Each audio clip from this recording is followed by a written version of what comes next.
kita perlu pemeriksaan penunjang ronsen, nanti ronsennya tulang belakang. Jadi ketika kita mengalami trauma, misalkan benturan atau kena benda tumpul, itu tidak boleh diurut atau tidak boleh dipijat ya Bapak dan Ibu ya. Jadi mohon ketika ada yang jatuh, baik itu kecelakaan atau kena benda tumpul, itu tidak boleh diurut atau tidak boleh dipijat. Itu namanya trauma. Jadi ibaratnya Bapak itu jatuh lagi, harusnya sembuhnya 1 minggu, tapi karena Bapak dilakukan pijat atau urut, itu sembuhnya bisa lama lagi. Tapi apa yang perlu dilakukan untuk pertama, itu kompres es, icing.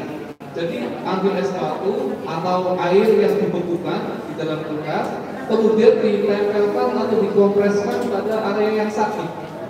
Itu yang harus dilakukan, tidak boleh diurut. Kalau di ortopedi itu hukumnya haram. Ya, nggak boleh, harus dikompres es mana area yang sakit, itu harus dilakukan. Kemudian kalau misalkan masih sakit, periksa, itu wajib ya, jadi untuk melihat apakah tulangnya ada yang retak atau yang patah gitu. Kemudian iya, tapi kalau lihat informasi yang disampaikan, mungkin sakitnya karena faktor lain ya, karena jatuhnya udah lama. Mungkin karena kecapean, bisa juga low back pain atau ada peradangan di tulang belakang karena aktivitas. Jadi karena jatuhnya sudah lama, itu sebenarnya nggak ada hubungannya lagi sama riwayat jatuhnya. Tapi karena aktivitas sehari-hari sebagai ibu rumah tangga, mungkin dia misalkan angkat sesuatu salah posisi, angkat berat, itu juga mempengaruhi. Jadi, tapi untuk memastikan sakit tersebut, kita harus melakukan pemeriksaan penunjang tulang belakangnya, ya minimal ketemu sama dokter spesialisnya. Tidak harus di ronsen sih, tidak harus di ronsen karena riwayat jatuhnya sudah cukup lama.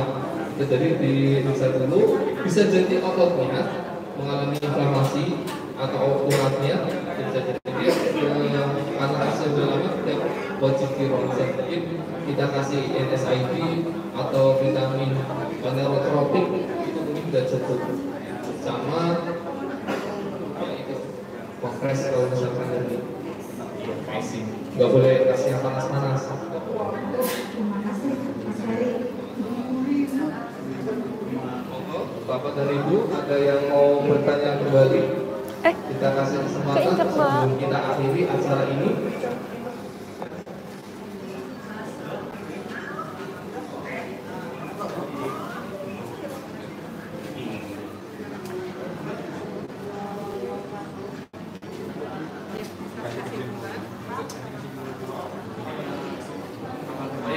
Jadi sebelum saya akhiri acara ini, kita coba ambil kesimpulan dari materi ini. Jadi fraktur femur atau patah tulang paha itu ketika terjadi, untuk menentukannya kita perlu namanya ronsen. Jadi ketika hasil ronsennya itu patah, itu kita tidak boleh ke alternatif ya Bu, Pak. Tidak boleh ke tukang urut atau orang pinter, tidak boleh ya. Harus ke dokter spesialis ortopedi dan traumatologi yang harus sama ahlinya.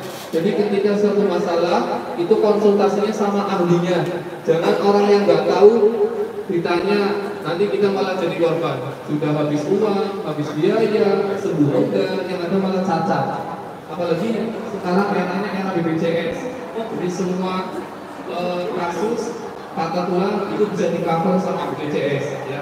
Jadi supaya hidup kita itu bisa lebih produktif lagi ya. Operasi. Jadi ketika hasil ronsennya itu patah, kita harus melakukan operasi tulang paha. Nanti setelah operasi kita ada perawatan muka, kemudian